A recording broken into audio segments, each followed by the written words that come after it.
And we are back with topics. First thing we're going to talk about are the GameStop stocks. Now, this is an interesting story, and to help us break it down, I have a little snippet from a CNET article that kind of explains it, and then we'll let Michael kind of get into it because he seems to be a little more researched when it comes to this kind of stuff. Anyway, take it away, Callie. Effectively, the Wall Street Bets crowd created artificial demand for GameStop and BlackBerry shares with their own money. There are 2.2 million members of the Wall Street Bets community, though it's nearly impossible to determine how many people are involved in the GameStop and BlackBerry schemes. What happens is that by buying a lot of GameStop shares quickly, the price rises. That's normal.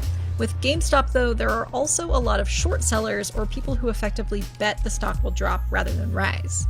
But there's a hitch. If GameStop's price rises too much too quickly, short sellers, the people who are betting on GameStop struggles, are forced to buy even more stock to cover their losses. That pushes the stock up even more. That's how we suddenly see GameStop's value jump. I guess I have experience in this realm from my background in political work or whatever. I mean, I guess some background for those listening who might not be familiar with any of this at all is that short selling is essentially the basis is I'm going to bet that this stock of this company is going to fall dramatically. So what you do is you borrow stock at the price it's at, and then you sell it. So for example, if I buy a stock or I borrow a stock that's worth $10 and I sell it, I have $10, and then you bet on that price dropping. So if the price drops to $5, you buy that stock back and you give it back to the person you borrowed it from, and then now that's only worth $5. So to buy it back, it's only $5, but you get to keep the change. That is what short selling is, and obviously scale that to the millions and motherfuckers make money. And the thing is that this isn't. Technically, it's not sanctioned by like the SEC or whatever, the Security Exchanges Commission, who's supposed to regulate financial markets.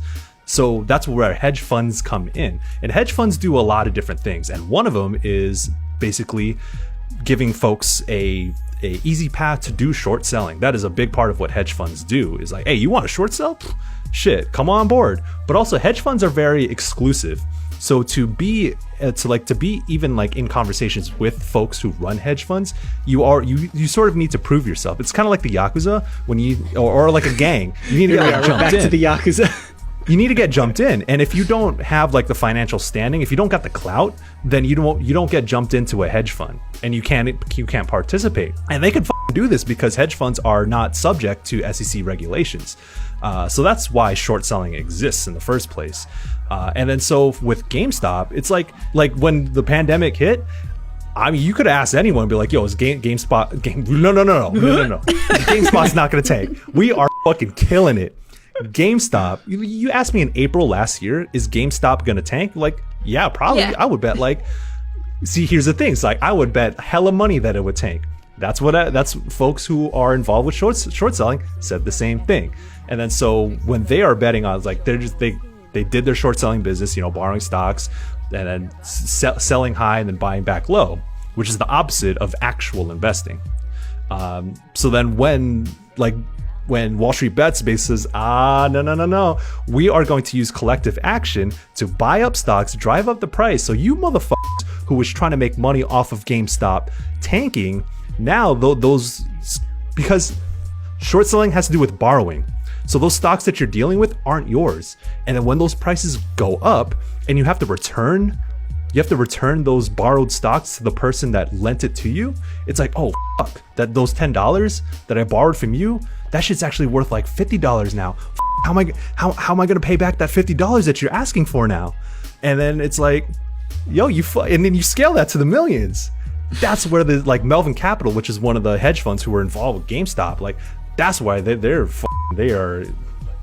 fucked up. Reddit truly said power to the players. They said seize the memes.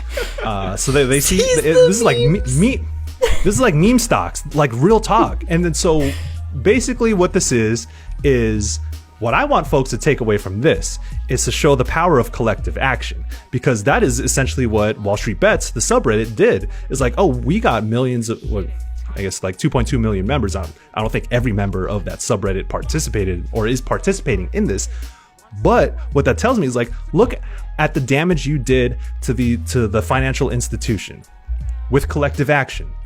So like, take the lesson of how powerful collective action is and then put that into other shit too. Like, I don't know, like, do you think the government's going to crack down on this type of action? Because I know like it kind of is illegal for like a bunch of people to band together and do that, but like what a lot of people posted on Twitter was like, I bet you that the government will take more action on this than they did with all of those politicians and people who sold off all their hotel stock right before the pandemic when they learned that all these travel shutdowns would happen. And that depressingly, I could 100% see that happening, like shutting down that Reddit subreddit or whatever. And like, yeah, I definitely feel what you're saying. Like, oh, they're gonna act now. I don't.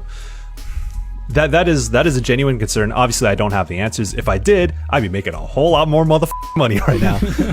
But at least my perception is that this shit is hard to track. I mean, yeah, people like you can shut down a subreddit, but like people they'll are find another other way. ways to do this if they want to. And to that point, the subreddit was made private. And the Discord community for Wall Street Bets was shut down. So another thing too is like, I'm extremely hesitant to be like, Wall Street Bets, let's go, because you bet your ass there's a bunch of people either doing it in bad faith or just like straight up shitty people. Like, they might be the ones who are like banding together to stick it to the hedge funds. Yeah, and then like make the hedge funds show they ass. Like, that's cool and I appreciate that, but these aren't. I'm willing to bet that these aren't the people who be like, hell yeah, let's go get them. Let's pool some money together and support like local initiatives and the DSA and shit like that. Nah, that's not happening. So they've transitioned to AMC now. Apparently, I don't know how that's going though. Yeah, shit. More power to them, I guess. I don't know, but then, like, so, and there's obviously I don't know everything, so I'm like, okay, now that y'all got these stocks at like hella high prices, they bought low and sold high and in mass, so that's why I accelerated the stock prices. I don't know what the they do with that shit from here on out. Like, the thing is, that's not the real value of GameStop, right? Like, they've inflated the stock price, but that's not the actual value of the business. And the thing about stocks, when you're talking about publicly traded stocks, like, those stocks have been, they were issued years and years and years ago. So that's not actually like giving the company money. It's not like, you think of the stock market as like, oh, it's a way for people to invest in the businesses they think are going to do well. But like, that's not where companies are getting a lot of their actual money to invest in their business. You would need to do a particular thing to do that. Like, it's just all fantasy football. It's not tied to real value, because like, what is GameStop doing to actually drive up that confidence, that actual stock price? My contribution to the conversation is I quit working there last October. It was horrible. Should have came through with some stock options though. You know what I'm saying?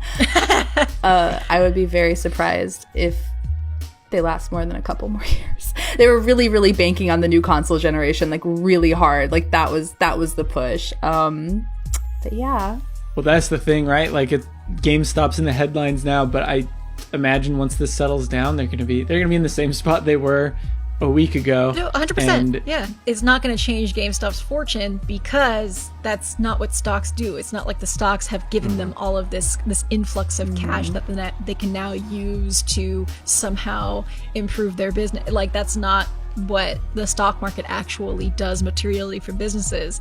So yeah, like it's really just about either the lulz, which is a very common thing on Wall Street Bets. There's a lot, like, seriously, that it's a lot of like 4chan-y kind of language on there, and then part of it is obviously like sticking it to specific people, and power to them for sure for that one. If the average person on Reddit could do this, like, think about all the shit who, like, the people who play the game get away with. And it kind of ties into what Jake said about, like, do you think these people will be punished? Like, are they gonna crack down on this? And it's like, I just get carried away thinking about like the messed up shit that people aren't being punished for, and how easy it is to just play this. Like, because look, people are doing it, and it was not too hard for them to do. I just think when it comes to scale, like the number of people who are participating in this is that, like, you don't see that every day, or you won't get that very often.